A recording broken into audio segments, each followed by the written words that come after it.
Hey, everybody. Welcome to another GROWL Connex virtual panel discussion. We're excited to have everybody back, and we are really excited to be honored to have a special guest today that's going to be on with us. But first, before I introduce him, I want to say hi to Kim Woodworth.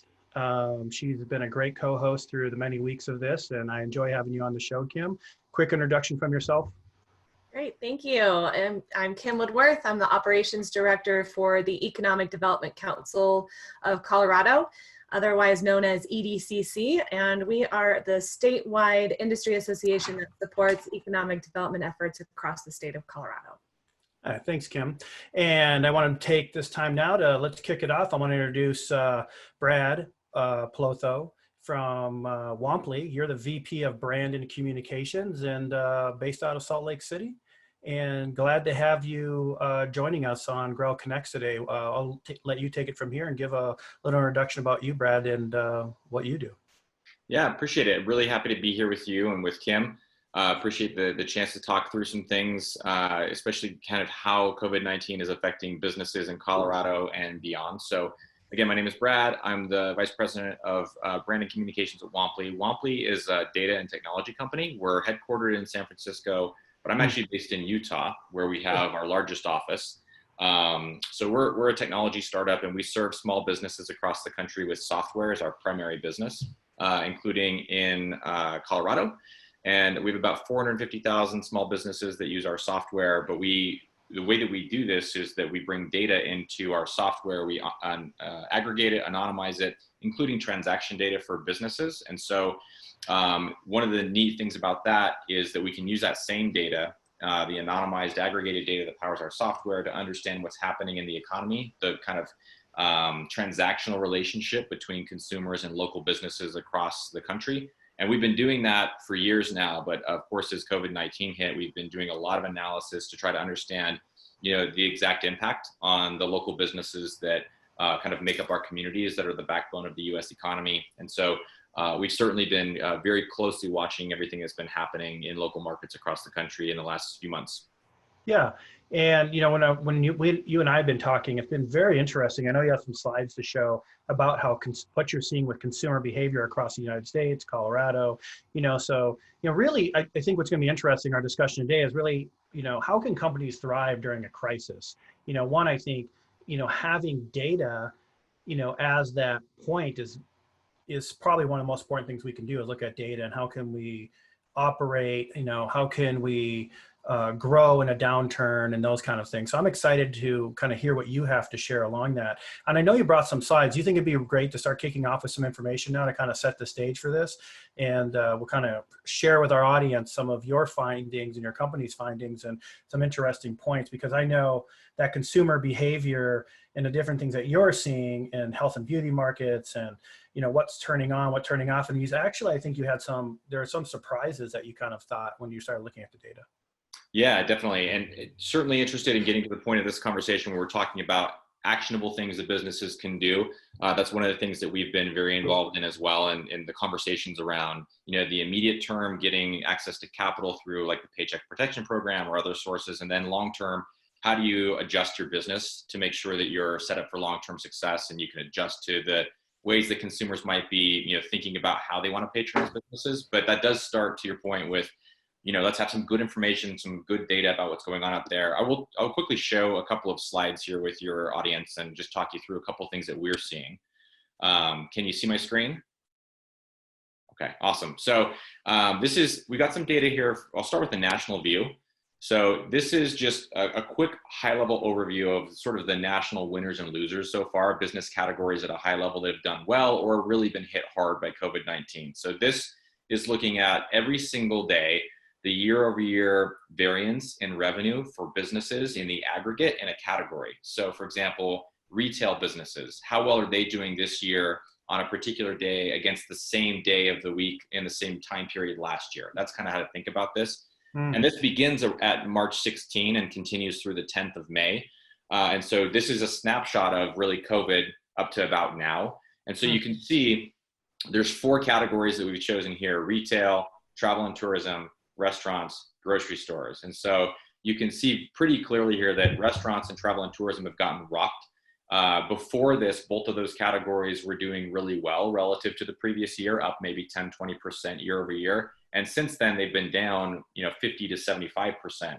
We've seen a little bit of a raising of that floor in the last couple of weeks, but it's still down significantly year over year. So even things like curbside for restaurants, maybe the loosening of travel restrictions hasn't really made a material impact on those types of businesses across the country.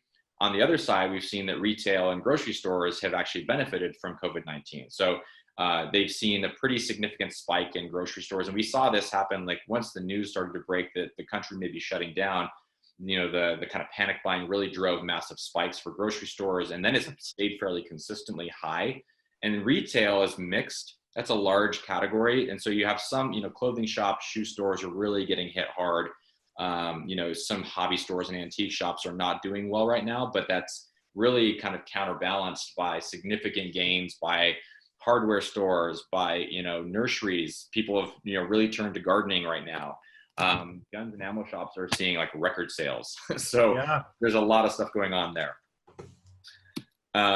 Quickly looking at Colorado. So I'll give you a couple of slides here to just show you what's happening in Colorado. So food and beverage shops have been hit very hard. There's three categories here: full service restaurants, quick serve, so your kind of fast food, anywhere where they're going to hand you a bag, or bars and lounges. And you can see that all three of those categories around March 16th just have you ever seen any data like this, Brad, over time, or Kim, like just things like, this is unprecedented. It caved so quickly, right off this cliff where everything. So we've had these discussions. I don't know, Brad, have you seen anything like this? And maybe in certain areas of the country at one time, if there was a hurricane or something, but.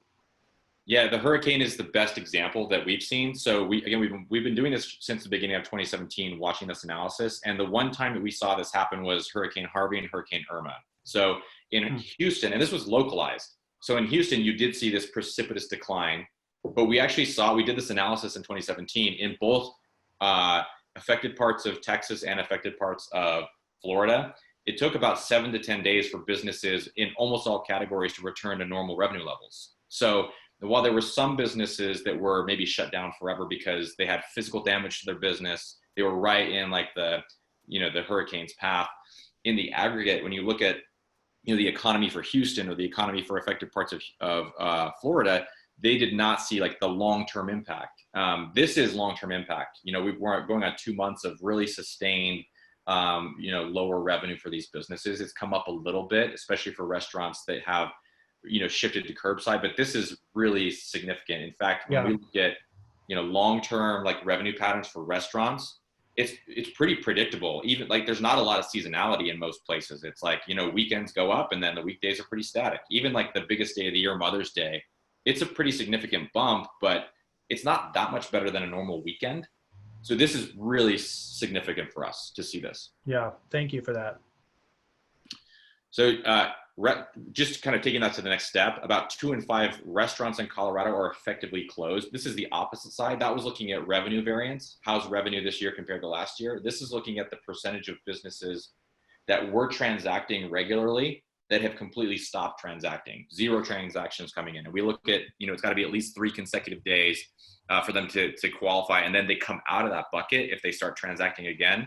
So some of these restaurants may be like able to reopen. They maybe have closed voluntarily, but this is a pretty good proxy for how many businesses are just effectively dead right now, and whether or not they can be resuscitated is an open question. But you see it's between 40 and 60% of those business categories that are effectively dead or on life support right now. And so the curbside transition's been good for them, but it's certainly not been enough. We hope that things like, the stimulus work that's being done by the government makes an impact for them as well. Yeah. This is a look at open restaurants, and this is just the past week across the entire country compared to the same week the year before. And so you can see like even the restaurants that are open, and this just looks at open restaurants. This is not a cohort of open and closed businesses. They're still down, 30, 40% in most places. And you see Colorado's kind of like in the middle of the pack in terms of how significant the decrease is. You see a lot of these larger states or coastal states, New York, of course, like doing really poorly. Colorado, relatively speaking, is not seeing as big a hit, but it is certainly a significant 35% decrease in revenue against what you're used to is you're really gonna feel that. Yeah. And then looking at lodging, again, this is the year-over-year revenue variance. Interesting that we saw, like with sports and recreation places, a pretty big spike right before COVID hit, and then everything just falling right off a cliff. So these are businesses that have been especially hurt by this time as well, which makes sense. Going back to this kind of year-over-year weekly view, so the past week against the same week the year before, and looking at the entire country, there's a lot of red here. So travel and tourism across the board recently is down 50% versus the same period in 2019. We've seen this exact same chart for 2 months now. And it's been worse in some months because obviously this became very acute in March and early April. But you can just see, like, especially places that rely heavily on tourism are really getting hit. I think, now that we're out of the ski season, places like Colorado and Utah that don't, have as much sort of spring travel and tourism revenue are maybe not feeling it as hard, but certainly during the summer and during the winter time, this becomes a serious problem for Rocky Mountain states like Colorado and Utah. Well, it's hard to plan for. We have friends that they're in a travel industry or travel agent industry, and just listening to how much they're seeing turn around. And, so I was asking her yesterday, she was talking about how, they have people now that are looking at planning for the fall, retired people that's really what they like to do is travel. And they're they want to get back traveling again. So she's starting to see like people starting to plan, but not in the waves that we've had before. So I'm not sure. It's hard to have a prediction here. So. Yeah, I think you've got a large segment of people who are just frozen by the uncertainty. And to your point, they're just not making plans right now. So those plans translate into real revenue for those types of businesses. It's definitely taking a toll. Just 2 more quick slides for you all to digest here. One is supermarkets across the country have seen a massive uptick in their revenue, of course. Utah, interestingly, where I'm based, has led the nation in this panic buying category around supermarket sales. Toilet paper. I think there's a larger, kind of average household size here. So I guess you're prepping and panic buying for a larger family on average. But whatever the case is, Utah is leading the charge in panic buying. Not as much in Colorado. Colorado is actually pretty flat year over year, and we've seen that pretty consistently. So folks have been pretty measured in their response to making runs on supermarkets, according to this data, at least in Colorado. You may see differences in the supermarkets you patronize, but across the board, generally at a high level, that's what we're seeing. It was interesting because there was no toilet paper, and it seemed like the bean aisle at a grocery store was all taken too. So I think there's a correlation there between types of food people are buying and like, hey, we better stock up on things. And, and then they kept having those campaigns. This doesn't affect your digestive system. It's like as people were, it was amazing just in a historical moment and snapshots to take a picture of this. So, yeah. But you're right. Everybody's still buying booze. Look at this.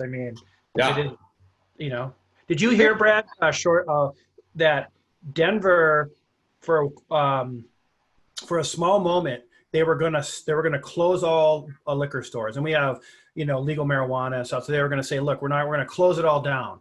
So what do you think happened the minute the mayor came out and said that? There was a massive lines like within minutes at it, and then like that night they said, just kidding, we'll leave them open.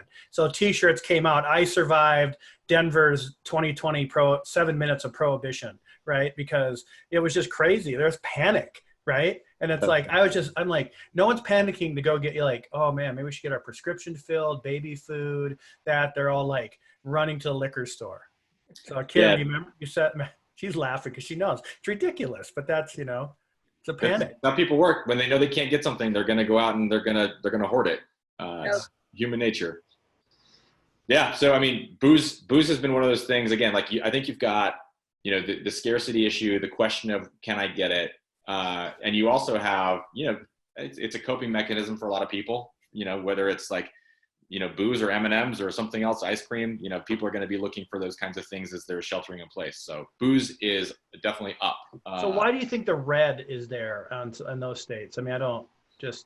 It's really weird. So I think some of this is the complexity around, we're not looking at state liquor store data, which is why, in Utah, we have like there's no data because there's Yeah, no, because there's you no, don't have any data to share. So right. So it's all the like, so you can't buy liquor in a grocery store in Utah.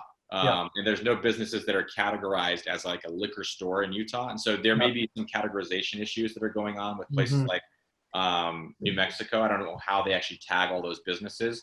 Yeah. But for most places where you have, you know, a business that is designated as its primary business being, you know, alcohol sales or liquor sales, that's kind of what you see. And it's interesting, like, you know, pretty green across the board, except for a couple of outliers, like you say. So what's the biggest one? Texas there? Did I see a 93? Is that 90? And Idaho and Montana Oh, up 100. 100%. Oh, and it looks like it's Ohio and what is that, Mississippi as well, Alabama. So I Alabama. just say there could be a business opportunity, a pivot there for companies making like bottle openers, I don't know, recycling bin, something, right? I mean, arts and crafts with your liquor bottles. I don't know. So I mean, with that much, there might be something there in the data, right, Brad? I mean, you look at data and go, what can we do with it? Well, Lots I'm of empty wondering, bottles. I'm sorry. Go I'm ahead, wondering Jen. if that data also has something to do with how COVID impacted those states. So if they don't have as large, you know, COVID numbers, then there wasn't that big of a need or scarcity issue. Yeah, I think there's probably a lot of like idiosyncrasies. I mean, the United States it's like a bunch of individual countries when it comes to their responses to this kind of stuff, as we've seen. And so, you know, for example, in Utah, again, the state has said, all right, well, on weekends, we're going to open up the state liquor stores. And so you'll see lines like miles long of people, you know, parking their cars to go and like raid the state liquor stores on the weekends.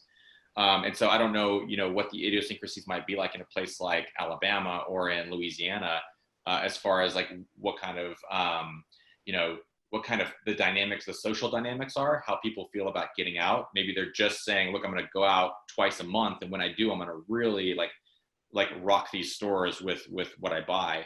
I think, you know, the employment situations probably play into it as well. Like what kind of disposable income do people have? How are they spending it? So there's a ton of variables to consider, and there's a lot of things to unpack there. Yeah, it's really interesting. So that's been as fascinating data when you shared it with me before, just how consumer behavior, consumer data, you know, here at GROWL, we look at data all the time, our clients' data. We're trying to see trends, making, you know, determinations with marketing plans and strategies and, you know, how to relaunch things based on data, right? Because then we can actually see needle move. So, you know, Brad, you've been doing this a while in marketing and branding and, you know, one of the things is, do we have any tips for companies? I know it's a hard one because it depends on each industry, but, you know, anything companies can remarket themselves? You know, we talk about update messaging, their brand, or consider prospects and customers. I mean, what are you talking to with your peers out there? What would you say people are missing or to do more often? Or, you know, because a lot of people are just scared. You know, if your business is off 50%, 80%, 90%, or you're closed and you're about to reopen, you know, these are scary times for people. Yeah, I think it's the $1 million question right now, which is how do you actually go about reopening? And I think there's two main themes that we keep seeing. One is having like really clear and active communications with your customers, being able to let them know just that you are open and the conditions on which you're opening is really important. And, you know, to the extent that you're taking precautions and reopening in a more kind of thoughtful way, you know, communicating that to your customers as well, so that you're first of all top of mind. I mean, we've found that, you know, some of the local businesses that we've patronized in the past in our family who've reached out to us and said, hey, we're still here and we'd love your business. And here's, you know, a way that we're making it safe for you guys to come out and patronize our business. That's actually prompted us to spend money with them. And I think that's probably true across the board. And then I think the other thing is when you segment, you know, the consumer mindset around COVID-19, I think we've seen pretty significant evidence that there's like a small fringe who's just going to be playing it safe no matter what. Nothing you do is going to bring them out of their homes. There's a small fringe that says, I don't care what you do, I'm going to go and do what I want to do anyway. Mm-hmm. And then there's a very large middle who are kind of waiting for indications that it's okay. And they're going to be like kind of careful, but they're willing to go out and spend money. And so in those cases, I think you really want to cater to those folks. So, you know, you see restaurants, if you run a restaurant, I think if you can be explicit about, hey, here's the information we're using to make decisions about how to make our restaurant safe and not just be doing it the way we've always done it, but make some accommodations. And you meet people where they are and you communicate those to your customers, I think people are going to be much more likely to spend money with those types of businesses. So I think it really is an acknowledgement that it's not business as usual, but there can be a continuation of your business as long as you adapt and you communicate those adaptations to your customers. I agree. And I think we're seeing like restaurants opening, and I was in a place last night, and like, if you're going to sit inside, disperse 30%, and they're asking you or wear a mask till you sit down. Right. And, a lot of hand washing, all these new things that we took for second nature. And that's the uncomfortable part. We're not really sure, like everybody's doing things a little bit different. We talk about economic growth, and I know your company, Womply's been involved in just helping do different things, and you're messaging and doing items, but, Kim's actively involved. And, I think there's so many discussions, like how do we get the economy moving? That's probably a $3 trillion question, Brad, but I mean, is there anything you're hearing out there, or Kim, or, these are just topics we're going to probably continue to be talking about for months. Yeah, I certainly have a couple of thoughts, but I defer to Kim on a lot of this. This is her area of expertise, but just a couple of thoughts. I think one of the things that we see, again, we're looking at local businesses that rely on consumer spending. And they also rely on, so if you go on Amazon is built for, what you want, and it's built around search. I'm finding the exact thing that I want. You're not really like window shopping on Amazon. And so it has a different dynamic for people. And so if you're like, look, I just want hand sanitizer, or, I want a 7-pound bag of M&Ms or whatever, like you can find those things on Amazon and have them shipped to you, which is great. But I think, again, another part of our economy that we have not fully appreciated, that's fairly subtle, is this sort of non-urgent, non-defined, consumer spending. 70% of our economy is based on consumer spending. And a lot of that is, look, I'm just as kind of a leisure activity going out and window shopping, and it turns into a transaction. And that's really been frozen by all this. And so how do you revive that? How do you give people confidence that as they leave their homes and spend time in places with people, in maybe some more confined spaces, that, the business is a safe place for them to be? And I think that's a really difficult and vexing challenge. I don't think there's great answers to that. It's about being able to, figure this out on the fly. So we are starting to see conversations happening where if we had, certain guidelines that they were following, very much like OSHA, and you receive some kind of seal of approval that you can show your clientele that you have gone through these motions to make your store safe, your restaurant safe, that as a patron, you will be safe because they're following these protocols, is definitely one step, but it's going to take a while. And we need clear guidance for that. And of course, this is also new to everybody, that, guidance takes a while to really figure out. And then we're also looking at least in the summer months, we can say, well, most days are really good days, and we could maybe sidewalk shop, bring our shops out to the sidewalk, bring our restaurants out to the sidewalk. If we don't have the sidewalk space, are there certain streets like Denver, who has gone to their city council to be approved certain sections of streets to be closed in order for those retailers to come out into the street. So very street fair type atmosphere.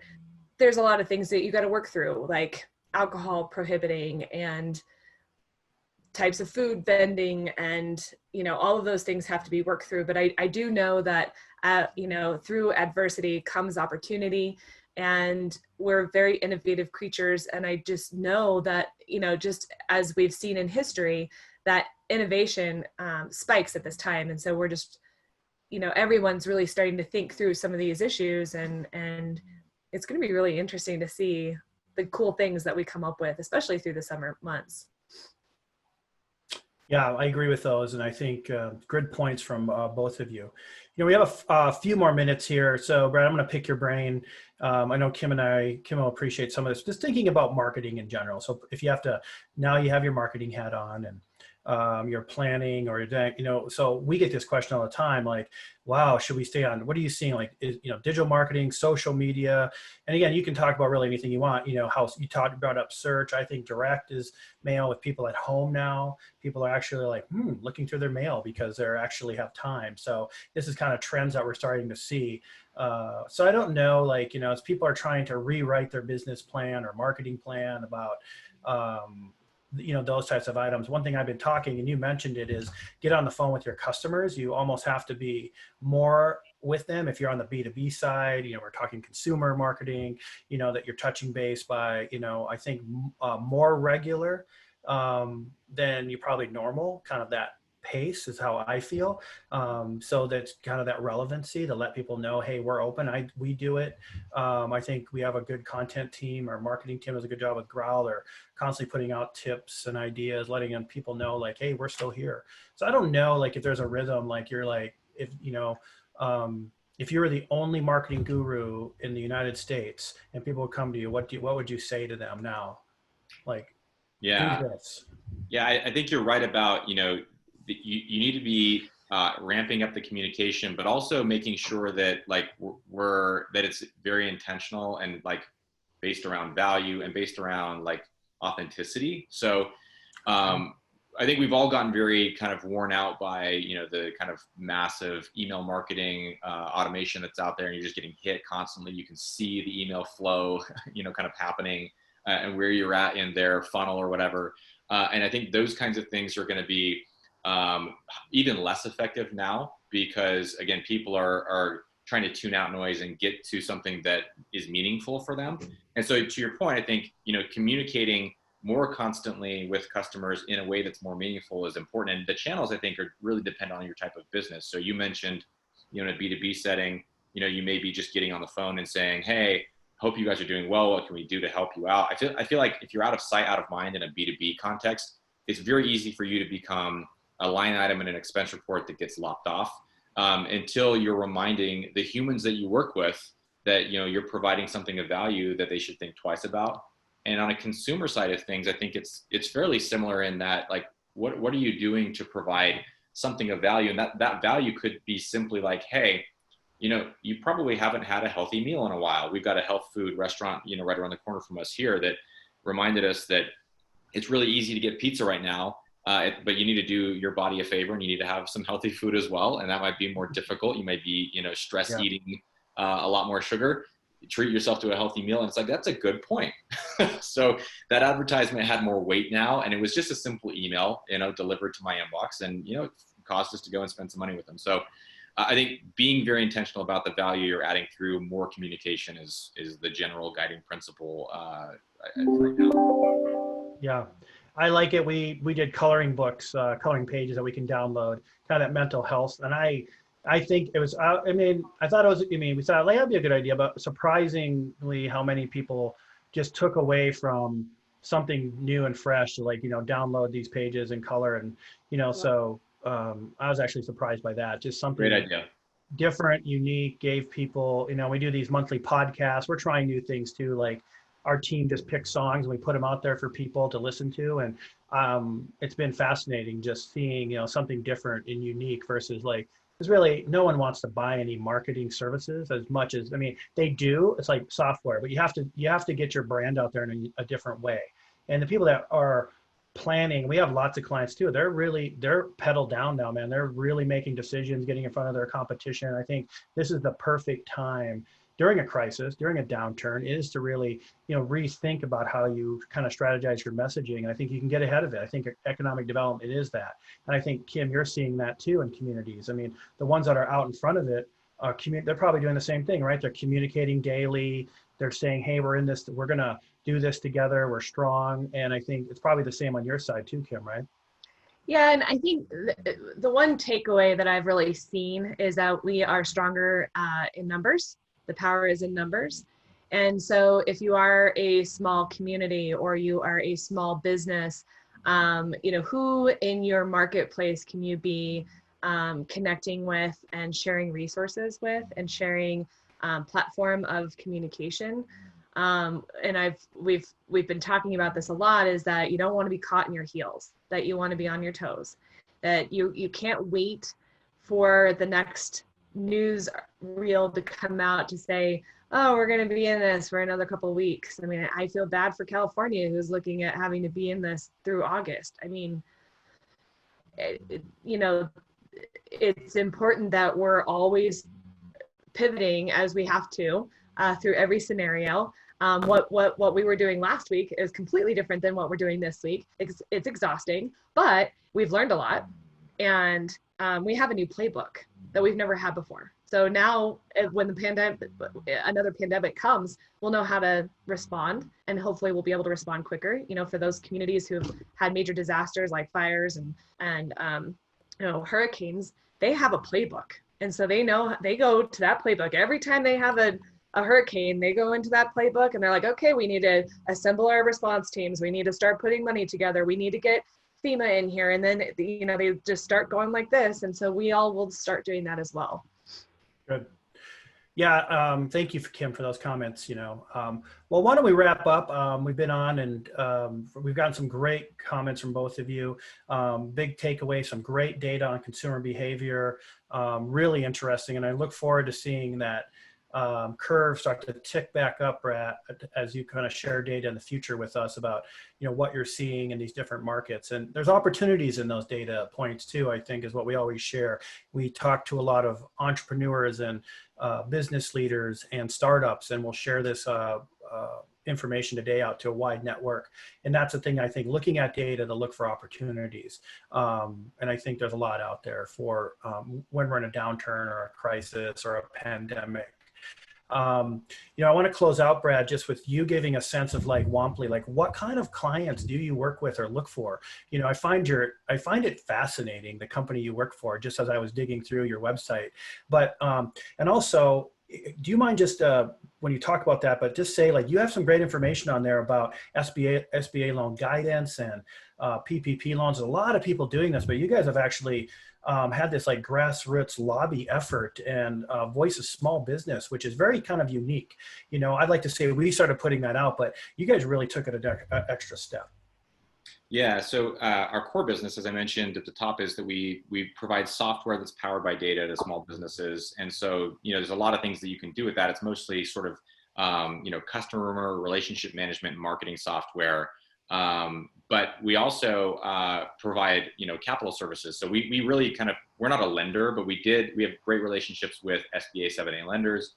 And once COVID-19 hit, there were two things that became very clear. One was that, you know, the urgency was around making businesses solvent financially, and that required both making sure that the infrastructure was in place and that the policymakers were, you know, getting a voice in their ear to understand the urgency and how to deploy this. And so the small business community doesn't have like a really well-developed lobby like many of these larger business sectors do. And so, you know, there was a really interesting kind of ad hoc grassroots advocacy and lobbying effort that spun up, and we were part of that.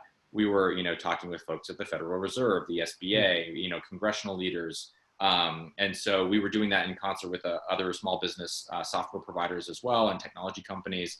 And I think it did make an impact in trying to help, you know, streamline things. This is, you know, the Paycheck Protection Program as part of the CARES Act was really unprecedented in the amount of money that was being deployed through a very complicated process that wasn't built to like deliver at that kind of a scale. And so while there have been some real hiccups along the way, it was, you know, fairly effective at getting money into hands relative to how it was built. And so we've been really focused on, you know, trying to advocate for small businesses in like the halls of Congress to the extent that we can, and then also be able to, you know, facilitate that Paycheck Protection Program. There's a lot of landmines and things that are confusing. So we were building like detailed FAQs and translating them into Spanish and helping people, you know, answer questions as they're filling out the application, all those kinds of things. Very different than what we're typically used to doing, but it was vital and still is important. So we still are helping businesses do that now. So I'm sharing your screen now so people can go to womply.com for PPP funds, learn more about what you do. Again, I just really enjoyed, you know, for people that are in marketing, sales, you know, and data, we're kind of those kind of data geeks. So I think that's just something I wanted to put up there, and we'll put that information out for our listeners to look at. Well, with that, I really want to thank everybody, thank each of you. This has been really, I think, great. I think Kim, as always, thank you for joining and giving us your guidance on what you're seeing. Brad, this has been, again, another one of my favorite shows because I learn a lot, and I really appreciate you digging into that data. We'll get those slide deck if you want, and we can share it out or information you have and about your company and stuff like that also. With that, I wish you all a wonderful day and a great weekend.